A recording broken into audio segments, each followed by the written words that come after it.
What I got, you can't buy. It resides between my eyes. Walked through the fire, came out better on the other side. See, life's like a beach if you find the sand. And right now, I'm feeling like 100 grand. You are listening to Inspired Insider with your host, Dr. Jeremy Wise. Dr. Jeremy Weiss here, founder of InspiredInsider.com, where I talk with inspirational entrepreneurs and leaders. Today is no different. I have Ashton Shanks of Hemon Media Group. And Ashton, I always like to point out other episodes people should check out, other podcasts. And your headline of your website, and people could check it out, the HemonGroup.com. It's HEMON Group.com with the on the beginning of it, is the architects of direct response. This really inspired me, because I geek out on direct response. And you're smiling because I want to hear your favorites, but some of the past guests I've had on, because I went on, I think, a year-long journey of just only seeking out the best direct response marketers on the planet. So Brian Kurtz, who's a good friend. I did a couple episodes with Brian. He's awesome. Check out those. I had some Gary Halbert proteges on. Obviously, Gary Halbert isn't around, but I had Bond Halbert, his son, Sam Markowitz, Caleb O'Dowd, John Carlton, Doberman Dan was on too.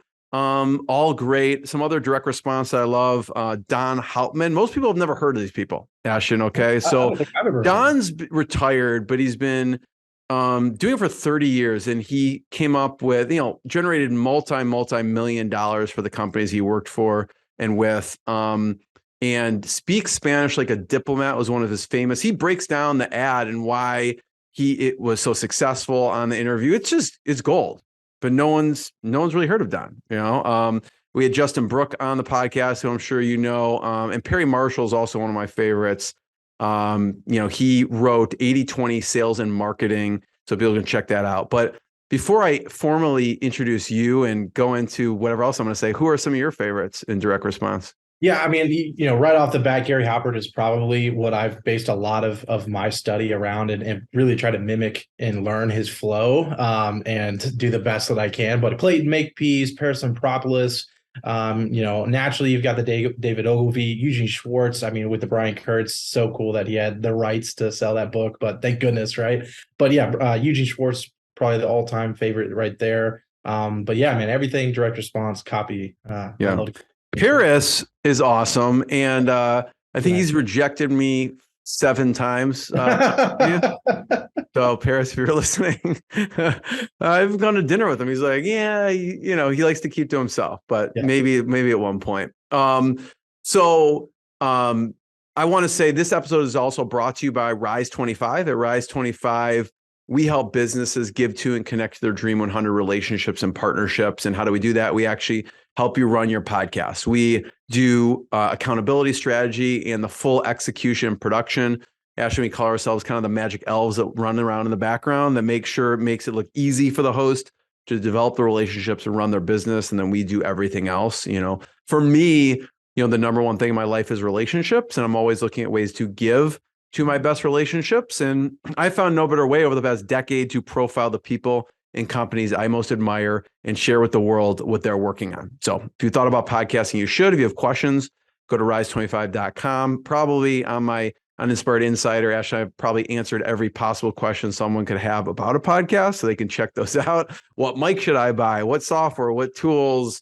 And every other question. So check them out. But I'm excited to introduce Ashton Shanks. He's the founder and CEO of the Hemon Media Group. And at the age of 24, he started one of the fastest growing direct response ad agencies in the United States, going from 0 to $11 million in under 3 years. That's unbelievable, Ashton. And this happened after managing over $100 million in advertising spend for companies like Google, Dell, ClickFunnels, Jay Shetty, Traffic and Funnels, and many, many more. And I don't know how accurate this is, Ashton, but I read that you developed the nickname, the Paid Traffic Savage.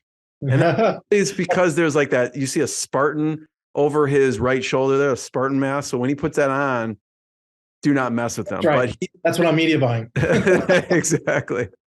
He combines the power of direct response and digital storytelling. And really has a passion to serve the world beyond marketing as well, and created organizations like HemonX, which we'll talk about. He teaches marketers the skills they need to manage and spend profitably for any company. So Ashton, thanks for joining me.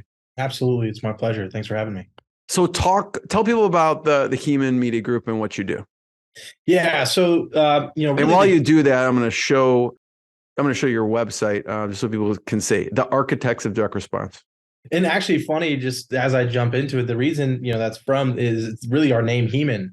So, I'm a little bit of a history nerd and I love history, and Hemon was actually the nickname for the architect of the pyramids at Giza.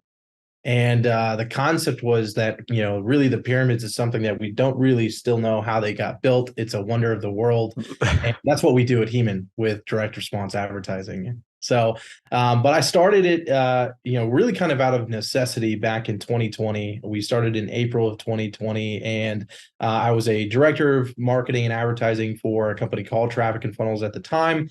And really had to move away from the state. I was living in Nashville at the time, had to move back to Missouri where family was, and there was some stuff going on over there. And so I had to transition out and really just needed something to pay the bills. And I was very fortunate enough to have built a reputation for my practice in methodologies in advertising and media buying. And so it was just a matter of starting to take on clients and say yes. And we shot off like a bottle rocket. I think we had hit about 118K in monthly recurring revenue in like 82, 86 days from starting. And really it was just kind of a rocket ship that we were trying to figure out. And really what we do is we just focused on direct response advertising from social media, Facebook, Google, YouTube, TikTok. And that's what we really started to do. And really, as we started to grow the company, we realized that our biggest constraint was hiring. It wasn't getting new clients. It was just hiring good team, people that I could trust to manage accounts with the same level of excellence that I had. When I started that, I probably made a mistake a lot of founders had, which was I just assumed I could pay for talent. If I pay people a lot of money, that's how I get the talented people that do the right work. And so I did that, and it completely backfired. It went went back into my face. And I realized that most advertisers and media buyers in the market today, especially if you look at the bigger agencies, which is where I was hiring from, they're trained to spend money really well. They're not great marketers. And so I had realized I needed to build a program that could train people into my methodologies, because I realized what was on the market, it just didn't exist. And so I built this little mini program that I had internally that I would hire someone, I would put them through my program, they would take my exams, and if they passed my exams, I would allow them to touch my client accounts. And eventually that started to do so well that other companies were asking me to consult for their teams, train their teams, but I didn't have time. And I was like, hey, I've got this thing that I created for my team. You could try it, see if it works for you. And it started to work really well.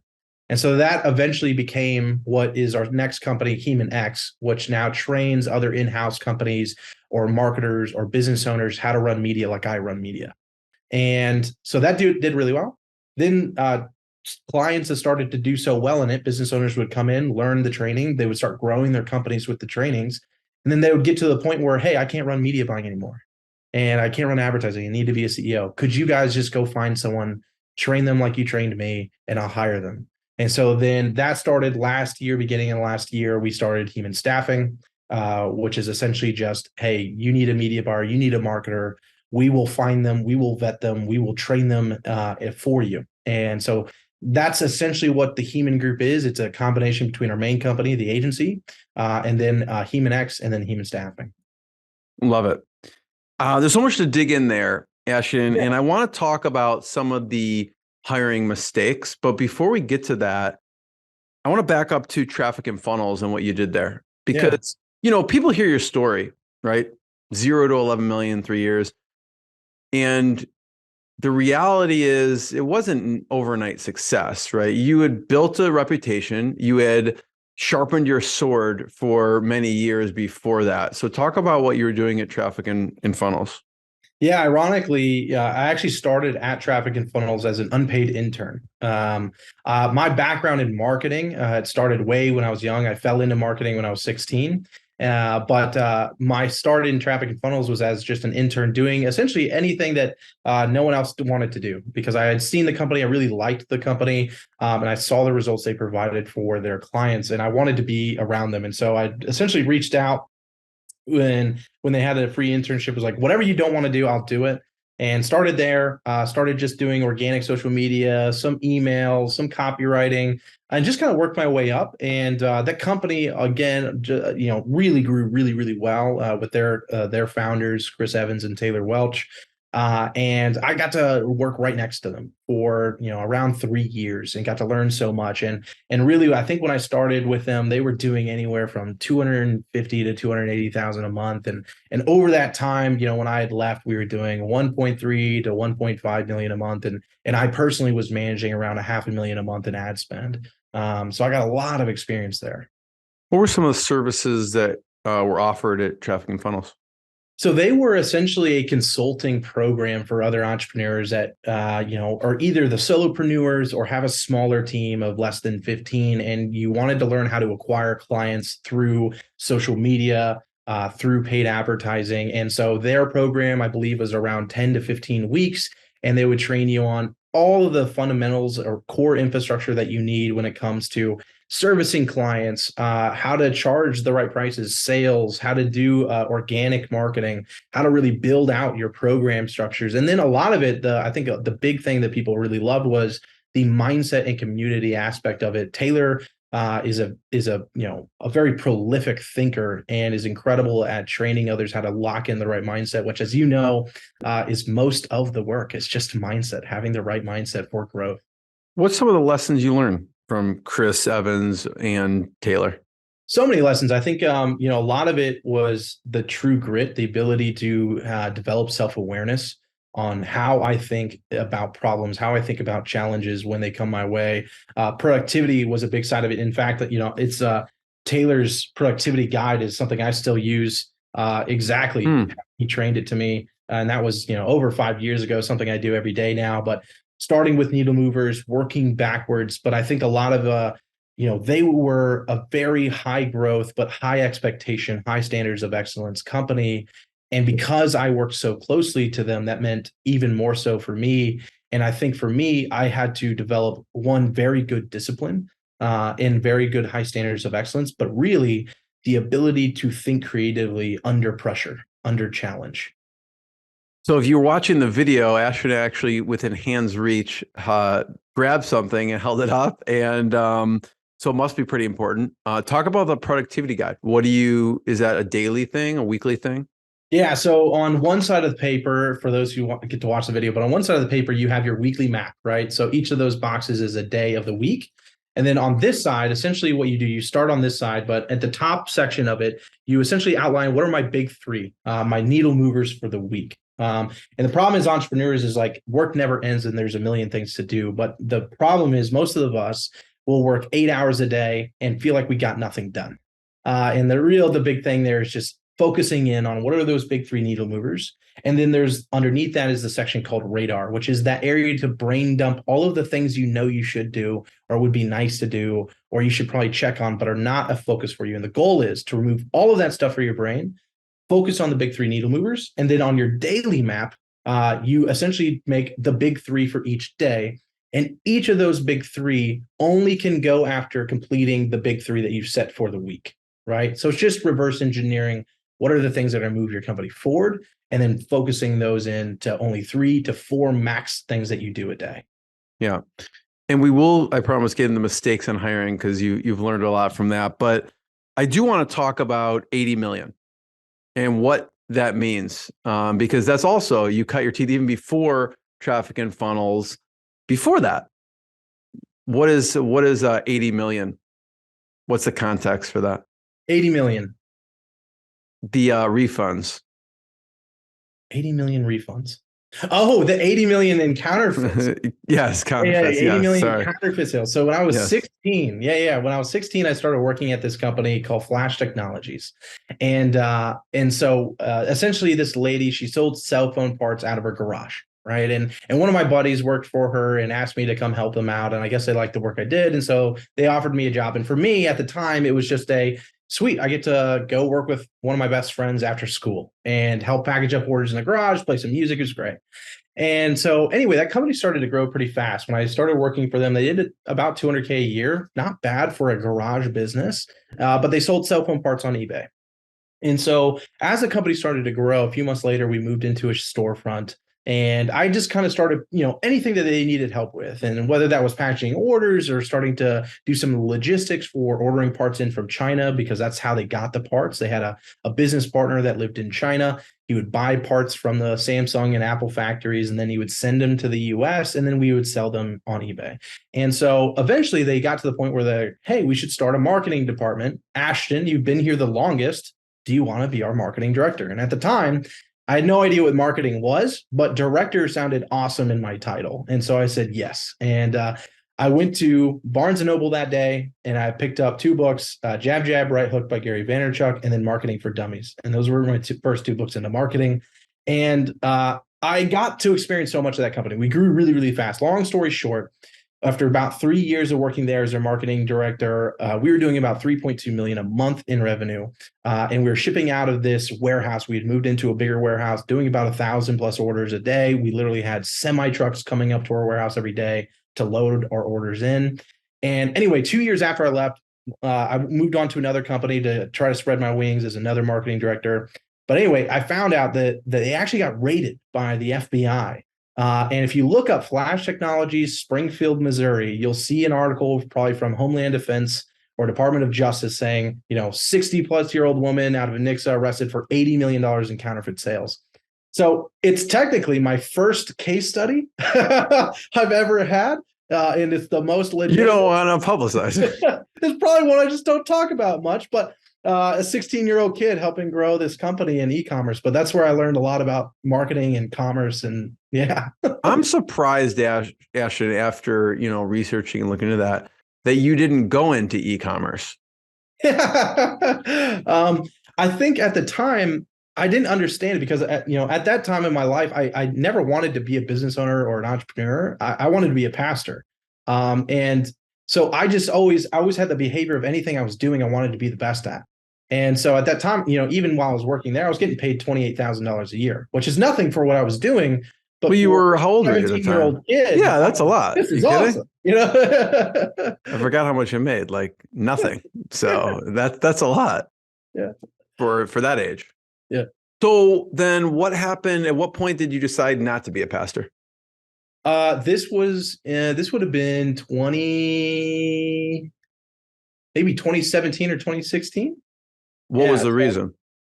So essentially no opportunities were coming there and business opportunities kept coming. When I had first turned 18, I moved to New Orleans and helped plant a church in New Orleans and acted as their creative director. And then I moved to Seattle and I helped part of another church plant there. And then I was going to go to school for going into ministry and theology. And a little bit before classes started, there were some family issues that happened that caused me to really need to be able to provide more money. And so I had to drop out. And that's when I was working at Verizon Sales at the time for just work, but then started to see this whole online world and started to actually see a buddy of mine started to do really well. And I knew him in high school. And I was like, man, he's doing stuff that I used to do at these other companies I worked at. He's making how much money? Oh, I can do that. And so thus began the journey. So I want to get into the mindset of an unpaid intern. Okay. Because you want to make money, but like, what was your mindset like at the time because at that point you have the skills, you've already proven it at this e-commerce company, but something drew you to taking this unpaid internship. Yeah, it's interesting, right? Because on paper, I do have all of these experiences, but I've always been a person that I do not believe I am where I should be. I feel like I should be much further in my wisdom, understanding, skill set. And so even in that point, while I did believe I could do just about anything I put my mind to, there was still this idea that I have so much to learn. And if at that time, all I knew was Facebook ads in digital marketing. And in my head, it was but you need so much more to be a good business owner. And so if I just stopped this learning opportunity to get myself around people that clearly know what they're doing, then I'm just going to be this Facebook ads guy forever. And then what happens to if something happens to Facebook, or if this is all I got, then I'm really not in a good spot. Yeah, that makes sense. No, I appreciate that. I love that.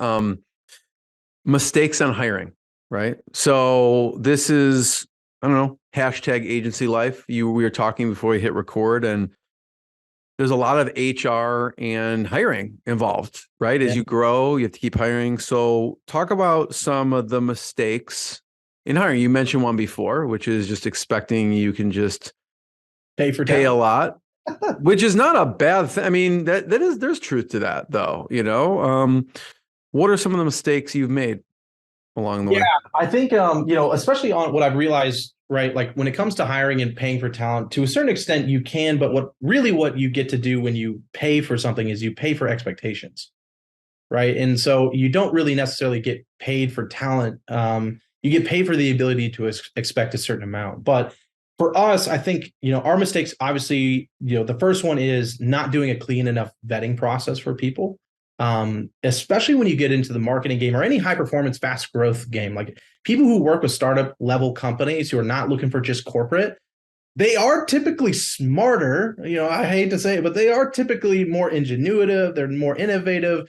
And so you can get a lot more fancy talk when you get into that realm. And so doing more vetting on and being not afraid to vet people or to ask harder questions. I think sometimes as founders, we can almost treat interviews like a sales call where we're trying to sell our company and our opportunity, especially when we're talking to someone we think could do really well.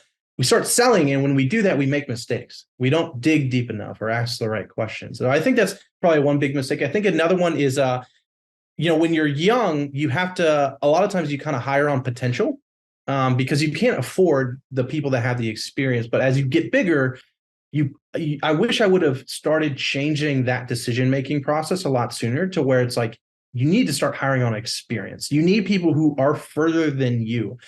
Because for any startup, and even in our own company, what you find quickly is that as the founder, you're the biggest bottleneck of the company. And you'll always be the biggest bottleneck until you start hiring people that have been further than you and know more than you in certain areas. And so lowering that ego, but also realizing that at some point you have to do that or else you will bottleneck your company.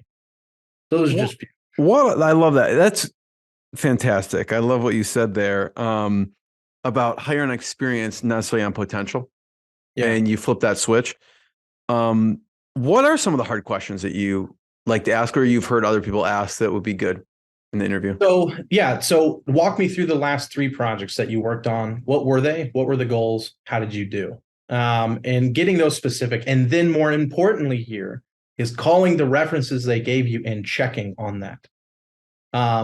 Because they can tell you all the things in the world and almost all of them will tell you it blew it out of the water. We got a 20x ROAS and it did incredible. But actually being able to vet that is a really big one. I also really love to know, what are they studying right now? What books are they reading right now? And if they're in the advertising space, most likely I know that book and have read that book or know the author. And so then starting to be able to dive deeper and see if they're actually telling you the truth. But those are really, really big ones. I think also asking like, okay, one thing, if I didn't pay you in money, how would you be paid at this company? Like if you weren't getting compensated monetarily. I would say protein bars personally. Protein bars, correct. Yeah, awesome. Exactly. Gains.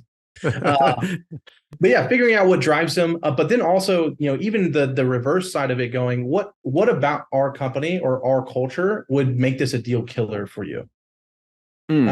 Putting that flip side on it before they know much about how you guys operate, and then seeing what they say to see if it could be a potential issue in the future. Are there any resources that you recommend that you studied or looked at when it came to hiring? So there's a fantastic book, The Great CEO Within. I forget the author's name, but The Great CEO Within has a fantastic, almost step-by-step, the entire interview process, the vetting processes. And it covers more than just hiring, but that's a big section inside of the book. That's a fantastic one that I would encourage everyone to read. I'll have to look it up really quickly. Is it the one that is The Great Matt Mockery? I'm not sure if that's how you pronounce it. The Great CEO Within. Yep, I believe that. The Tactical Guide to Company Building. Is that the right Yes. one? Okay, cool. Yeah, that's interesting. There's another one that I like, Top Grading. And they have a great podcast, Talent Wins. Chris Merceau is the CEO. And I think the person who wrote Top Grading, I think his son wrote another book, and I'm blanking on the name of it, but some people have mentioned that on the podcast as well. But so check those out. Talk about Shop Nova for a second and what you did with them. Yeah, so on our staffing side, it's always really cool to kind of see not only when a company comes to us and sees that, obviously we're providing a service that fills their gap. They came to us for staffing. They had some really times where their business wasn't looking great, and they knew they needed some more marketer to come into the company as a marketing director, essentially, to be able to turn things around. And so they had come to us on the staffing side. We essentially equipped and staffed them with the marketing director, who over the next 60 days essentially completely turned around the business. And they actually came back then to hire 3 more media buyers because they were growing so much, because they needed to grow out the team underneath that director that they had. So that was just a really cool one that we had on the staffing side of our company. I love it. I want to talk about the paid ads, paid media. Okay. Yeah. Talk about YouTube ads. Yeah. So, I mean, YouTube right now, I love where YouTube is headed, but I also think for many businesses, it's one of the harder nuts to crack inside of their business for getting their YouTube ads fixed. But I also believe that the ones who can figure out how to get it to crack, it's the strongest platform to be on. Our company, and I think most businesses even across the board right now, still the majority of their spend is on Facebook. There are some that are spending majority on Google, but by and large, most people are still spending all their money on Facebook. Even if they like TikTok or YouTube, they're still spending most of it there. And so, but YouTube as a platform itself, not even just from an ads perspective, but even organic side, their data is just so rich and their algorithm is just so strong that I really do believe that, businesses need to be doing it as much as possible, especially when every single year, the amount of people that focus more on platform-based content rather than television, cable, all that stuff, it's all platform-based now. And the more you can be where the people are is always how you do better. And so, yeah, it's one of my favorite platforms to see right now. You said it's tough to crack. Yeah. Ashton, so are there any things that stick out on what people should watch out for when doing YouTube ads? Yeah. So one is, I would say if you're going to go into the YouTube ads, you need to be willing to invest. And what I mean by invest is don't go into it thinking you're going to spend $50, $100, even $500, and you're going to start making some money. Google is extremely good at optimizing, and they have incredible data signals that they get, but this is a platform that needs the data. Really, I've seen that it takes people about anywhere from 500 to 1,000 conversions to be able to start really seeing good optimization that's steady and scalable. And so when you think about that, then you go into it going, okay, well, if I'm expecting to do $10 a lead or $20 a lead, great. Times that by 500, and that is your baseline investment just to see if the platform will give it a shot. And that's why you find that people are gravitating towards Facebook, because it's just quicker and easier at this point. Yeah, it's so easy. It's most of the time very quick feedback loops. Since iOS 14 and data attribution loss, it's taken longer. If people are being wiser about it, you need to give it a little bit more time and actually optimize. But even then, you're looking at 3 days, 4 days, and you're going to know whether or not that thing's going to work. When we think of agencies and we mention, that your fast trajectory, but you had a lot of experience beforehand, and you also had a community where you were helping people. Talk about what you did with one of your first clients. They were in manufacturing. Yeah. So they came into me. They actually had seen, the owner had seen my transition post, essentially, that I was leaving traffic and funnels, and they had reached out. And they owned a decor manufacturing company, and they were doing really, really well. They had grown really well. They had a 100,000 square foot warehouse, dozens of employees, and they're doing incredible things. And so anyway, when I came in, if anyone was in e-commerce back in 2020, you already know it was an incredible time. It was the gold rush. Everyone was making money in e-commerce in 2020. And this company was no different. When I came in, We had unlocked essentially this free plus shipping style funnel going after, we wanted to pivot targeting medical people, teachers, everyone essentially that was affected by COVID. And so we started creating promotions, directing it towards those people because our question was, who right now still has jobs? Well, it's first responders, it's medical staff.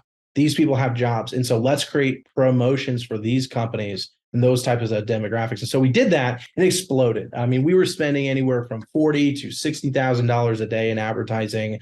And we were doing really CPAs, cost to acquire customers. At 100,000 customers a month, we were acquiring them about $3.54.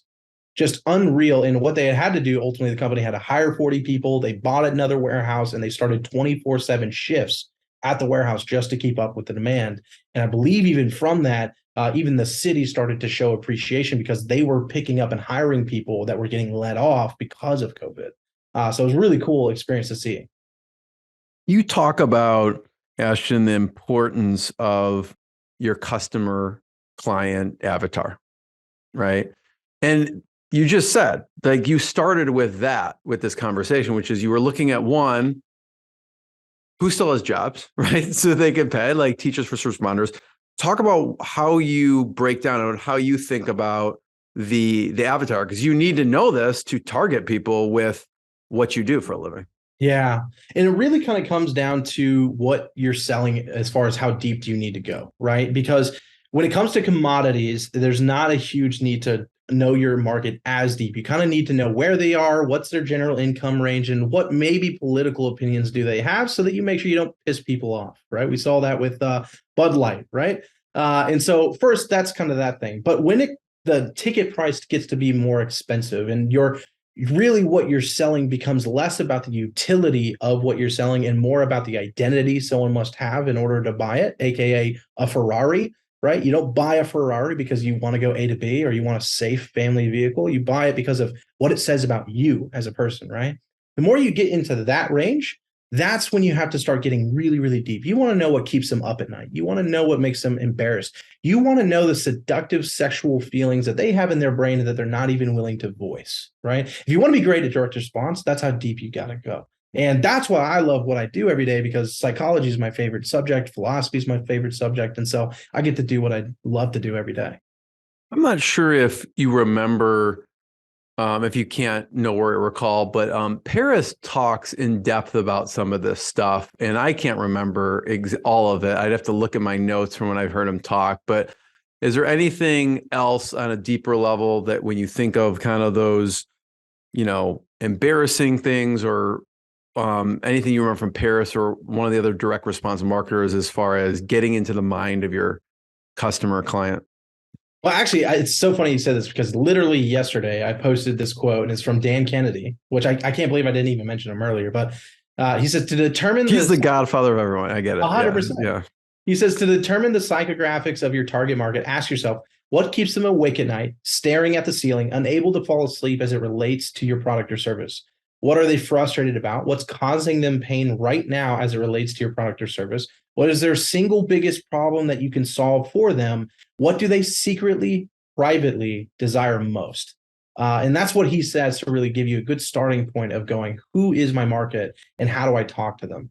I always say that realistically, marketing is the game of you pretend that you're on one side and your market is over here. And all you're doing is sending little messages to them, little love notes saying, is this how you feel? And it's the company or the marketer that can best answer that question of, is this how you feel? That's the company that actually wins. Yeah. We talked about the staffing side. We talked a little about the advertising side. I want to talk a little about the training side. There was a professor that you worked with. Yeah, so we're really fortunate since we started HemonX, which was maybe about 2 years ago. We've served right around 400 some clients that have come into our programs. We've put them through our 10-week process, essentially, of training them from CRO to copywriting to media buying on all these platforms to creative to psychology, all of that stuff. And so anyways, we've had a professor at USC that had came into our program, had gone through it. It's so cool actually thinking about him, but he's 68 years old. one of those guys that just learns everything. He has multiple businesses on top of being a professor, and is just a learner, a student. And even from our program, really, they're starting to change how they're teaching advertising and marketing in their programs at colleges, which is really, really cool to see. But the program has gone for all over the board, from people who their business had completely crashed after COVID, had come in and they were going 120K a month in revenue, but it crashed to 17K a month, came through our program and is now doing nearly 200K a month in revenue, just because our program, what I think it does holistically is it gets marketing to click in people's heads. They could finally see the actual puzzle pieces and know how the whole machine works. Because once you understand that, marketing becomes pretty fun and easy. And so, Ashton, can people find that training? Is that where they would go to the hemongroup.com and then the training tab? Is that correct? Yep, exactly. Okay. Yep. Yeah. So if you want to learn more, you can go to thehemongroup.com/training. I did show it earlier on. I'll pull it up here in a second just so you can see it. I want to also just talk about how sometimes your training's too good. You've lost people. You've lost staff members. Yeah. It's painful. You said it with a smile when we were talking. I was like crying on the inside for you, but talk about that for a second.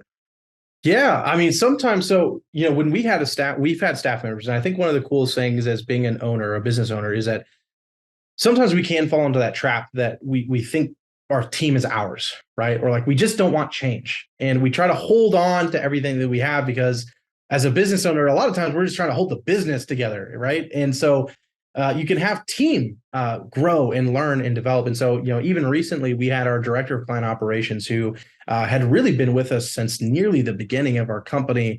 And, he had worked at another, smaller sized agency before us. But when he started coming in, brilliant dude.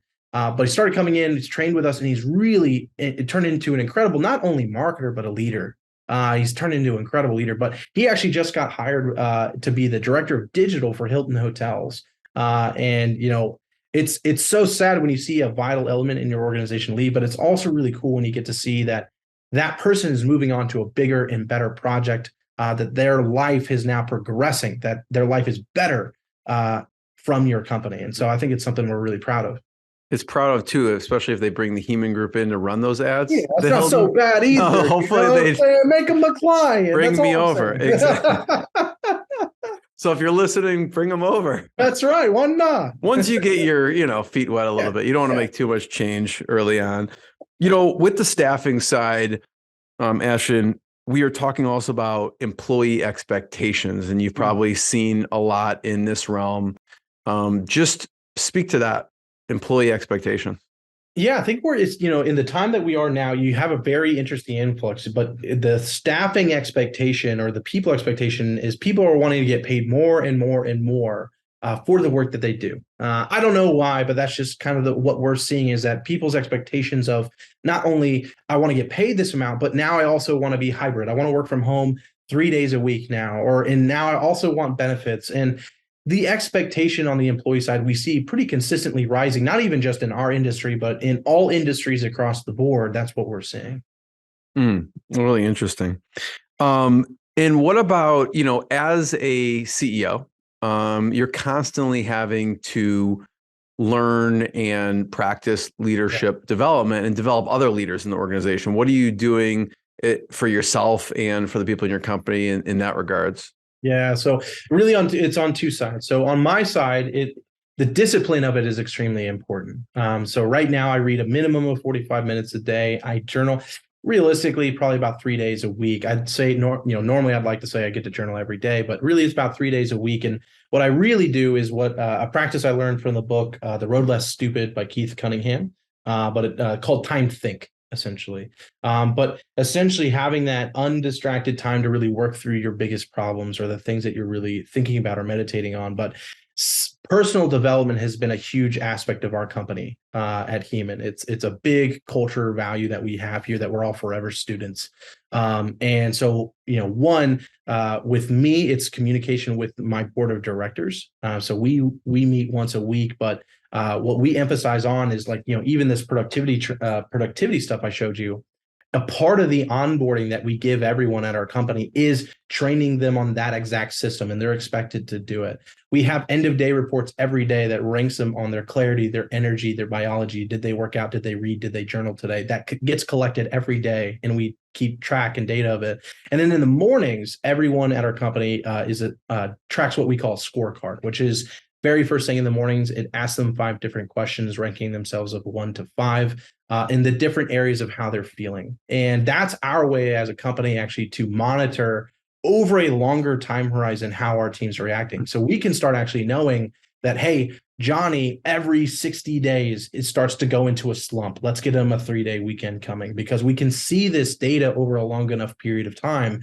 Or this is actually what gives us, what we started as a remote company, the ability to actually know how our team's doing, because they're remote. You have no idea. You don't know what their day's like. You don't know if their spouse is yelling at them for the last 6 hours straight and they're trying to focus, or their kids are yelling or crying. You have no idea. We can assume that. But yeah, we can assume it, especially if they just had a kid, right? But when you have something like this that's visual, you can actually see all of a sudden, it's like, man, Billy was doing really well. And then all of a sudden, drop off. Okay, we need to reach out and see what's going on. And that's really helped with, I think, staff churn, but also just culture. Ashton, you mentioned board of directors, and it kind of goes into my last question. So I have one last question for you. First of all, thanks for sharing your journey, the stories along the way. I want to encourage people to check out the HemonGroup.com, and then HEMON group.com to learn more. My last question is mentors. And this could be your mentors, it could be distant mentors, books, everything in between. You mentioned board of directors. Who are some of the mentors in your life throughout the years or now? And it could be also, in addition, other, books too. So I think, in my personal life, I would say Taylor Welch has definitely been a really big mentor of mine, and Chris Evans, of course. They were both really great mentors of mine, and I learned so much from them. And Taylor, him and I talk still quite often. And are able, now just more as peers and friends, which is really cool to kind of see that transition. But I also would say one of my best friends, Eddie Malouf, he owns an agency for media out of Atlanta. They're incredible. And he's been one of my closest friends, but also someone I really look up to and respect.